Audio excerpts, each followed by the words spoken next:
reading Harry Potter and the Philosopher's Stone, and I decided that I'm gonna split the next chapter in 2 parts because I felt that the last time one chapter was simply too long, especially with me making some comments while reading. So yeah, that's why I decided to split it in 2 parts. So this is part 1, and you'll find the second part in the next video. I also found that this looks very beautiful, but it's actually a little bit annoying when reading. So I take it off. It's also a lot better for tapping.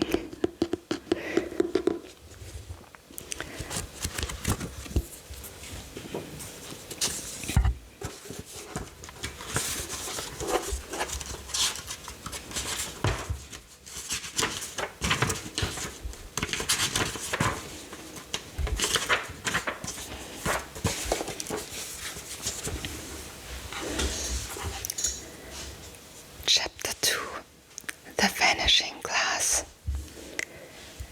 Nearly 10 years had passed since the Dursleys had woken up to find their nephew on the front step, but Privet Drive had hardly changed at all.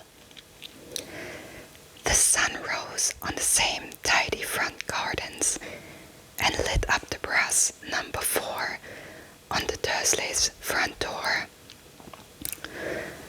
It crept into their living room, which was almost exactly the same as it had been on the night when Mr. Dursley had seen that fateful news report about the owls. Only the photographs on the mantelpiece really showed how much time had passed. 10 years ago, there had been lots of pictures of what looked like a large pink beach ball wearing different colored bobbleheads, but Dudley Dursley was no longer a baby, and now the photograph showed a large blonde boy riding his first bicycle on a roundabout at the fair, playing a computer game with his father, being hugged and kissed by his mother. The room held no sign at all that another boy lived in the house too.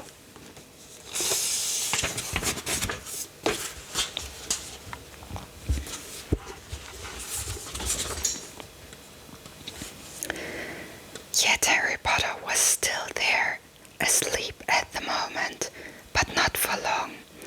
His Aunt Petunia was awake, and it was her shrill voice which made the first noise of the day.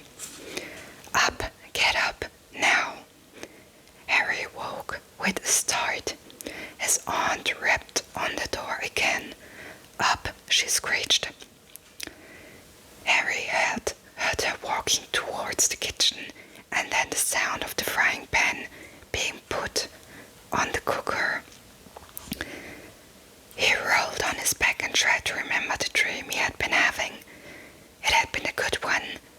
There had been a flying motorbike in it. He had a funny feeling he'd had the same dream before. His aunt was back outside the door. "Are you up yet?" she demanded. "Nearly," said Harry. "Well, get a move on. I want you to look after the bacon. And don't you dare let it burn. I want everything perfect on Daddy's birthday." Harry groaned. "What did you say?" His aunt snapped through the door. Nothing. Dudley's birthday. How could he have forgotten? Harry got slowly out of bed and started looking for socks. He found a pair under his bed and, after pulling a spider off one of them, put them on. Harry was used to spiders because the cupboard under the stairs was full of them, and that was where he slept. When he was dressed, he went down the hall into the kitchen. The table was almost hidden beneath all Dudley's birthday presents. presents. It looked as though Dudley had got the new computer he wanted, not to mention the second television and the racing bike. Exactly why Dudley wanted a racing bike was a mystery to Harry, as Dudley was very fat and hated exercise, unless of course it involved punching somebody. Dudley's favorite punch bag was Harry, but he couldn't often catch him. Harry didn't look it, but he was very fast. Actually, I want to say something about this. This is one thing I never really liked about the Harry Potter books, or the way Rowling was writing. Maybe it was also different at the time the books were written, but I don't think that today there would be as much fat shaming in the books. Like, I feel that is really what's going on. Like, if you look at the characters, a lot of characters who are bigger are also like made to be dumb and lazy and all of that, which is not true. And yeah, that's just something I never liked, that like Dudley or Mr. Dursley or Crabbe and Goyle, like they're all bigger and they're made out to be like really dumb, and I don't know, like it's just something that always annoyed me, and I really believe if the books had been written today that it would probably be very different. But yeah, I just want to point that out because I don't know, I think that actually a lot of people feel the same, and yeah, just my thoughts here. Perhaps it had something to do with living in a dark cupboard, but Harry had always been small and skinny for his age. He looked even smaller and skinnier than he really was, because all he had to wear were old clothes of Dudley's, and Dudley was about 4 times bigger than he was. Harry had a thin face, knobbly knees, black hair, and bright green eyes. He wore round glasses, held together with a lot of sellotape, because of all the times Dudley had punched him on the nose. The only thing Harry liked about his own appearance was a very thin scar on his forehead, which was shaped like a bolt of lightning. He had had it as long as he could remember, and the first question he could ever remember asking his Aunt Petunia was how he had got it. In the car crash where your parents died, she had said, and don't ask questions. Don't ask questions. That was the first rule for a quiet life with the Dursleys. Uncle Vernon entered the kitchen as Harry was turning over the bacon. "Come here," Harry barked by way of morning greeting. About once a week, Uncle Vernon looked over the top of his newspaper and shouted that Harry needed a haircut. Harry must have had more haircuts than the rest of the boys in his class put together, but it made no difference. His hair simply grew that way all over the place.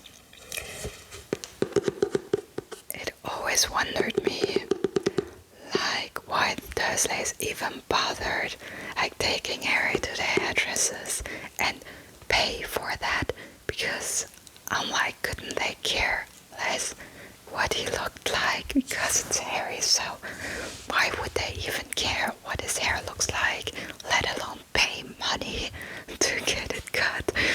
I don't know, that's just, yeah, something I always wondered about. Harry was frying eggs by the time Dudley arrived in the kitchen with his mother.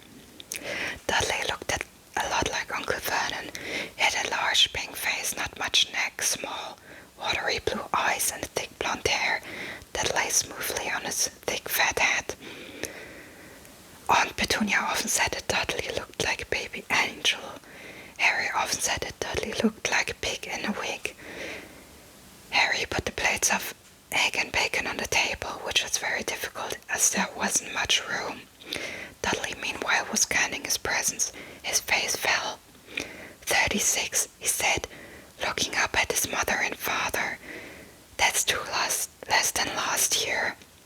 Darling, you haven't counted Auntie March's present, see? It's here under this big one from Mommy and Daddy. All right, 37 then, said Dudley, going red in the face.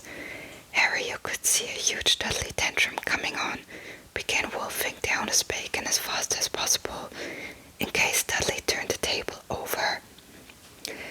Aunt Petunia obviously scented danger too, because she said quickly, "And we'll buy you another 2 presents while we're out today. How's that, Pumpkin? 2 more presents, is that all right?" Dudley thought for a moment. It looked like hard work.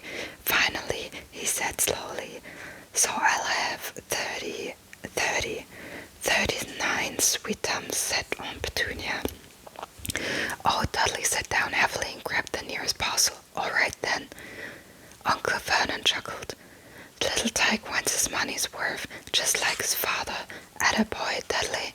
He ruffled Dudley's hair.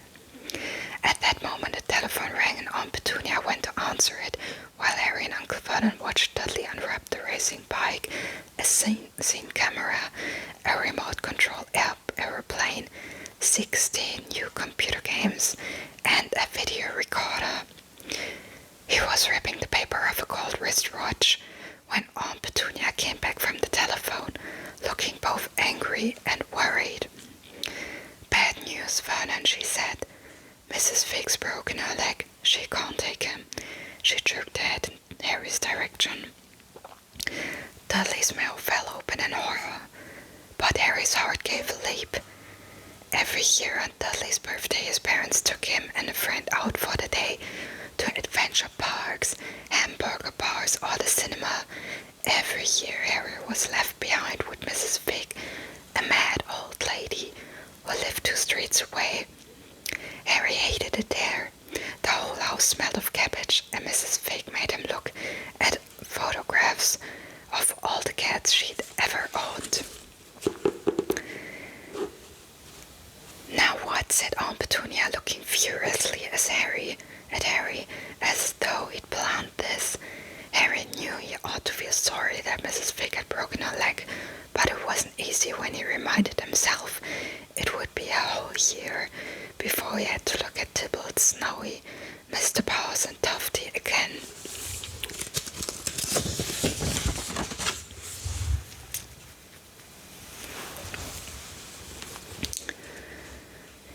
"We could phone Marge," Uncle Vernon suggested. "Don't be silly, Vernon." She hated the boy. The Dursleys often spoke about Harry like this, as though he wasn't there, or rather as though he was something very nasty that couldn't understand them, like a slug. What's her name, your friend Yvonne? On holiday in Majorca?" snapped Aunt Petunia. "You could just leave me here," Harry put in hopefully. He'd be able to watch what he wanted on television for a change, and maybe even have a go on Dudley's computer. Aunt Petunia looked as though she'd just swallowed a lemon. "And come back and find the house in ruins," she snarled. "I won't blow up the house," said Harry, but they weren't listening. "I suppose we could take him to the zoo," said Aunt Petunia slowly, "and leave him in the car. That car is new. He's not sitting in it alone." Dudley began to cry loudly. In fact, he wasn't really crying. It had been years since he'd really cried, but he knew that if he screwed up his face and wailed, his mother would give him anything he wanted. "Dinky Daddy Dums, don't cry. Mommy won't let him spoil your birthday day," she cried, flinching her arms around him. "I don't want him to come," Dudley yelled between huge pretended sobs. "He always spoils everything." He shot Harry a nasty grin through the gap in his mother's arms. Just then the doorbell rang. Oh, good Lord, they're here," said Aunt Petunia frantically, and a moment later Dudley's best friend, Pierce Polkis, walked in with his mother. Pierce was a scrawny boy with a face like a rat. He was usually the one who held people's arms behind their backs while Dudley hit them. Dudley stopped pretending to cry once. Half an hour later, Harry, who couldn't believe his luck, was sitting in the back of the Dursleys' car with Pierce and Dudley on the way to the zoo for the first time in his life. His aunt and uncle hadn't been able to think of anything else to do with him, but before they'd left, Uncle Vernon had taken Harry's side. "I'm warning you," he had said, putting his large purple face right up close to Harry's. "I'm warning you now, boy. Any funny business, anything at all, and you'll be in that cupboard from now until Christmas." "I'm not going to do anything," said Harry, honestly. But Uncle Vernon didn't believe him. No one ever did. The problem was, strange things often happened around Harry, and it was just no good telling the Dursleys. He didn't make them happen. So that was part 1 of chapter 2. I hope you enjoyed it. If you did, I'm happy if you leave me a like and maybe subscribe for more videos, and I'm happy if you leave me a comment, and I'll see you in my next video.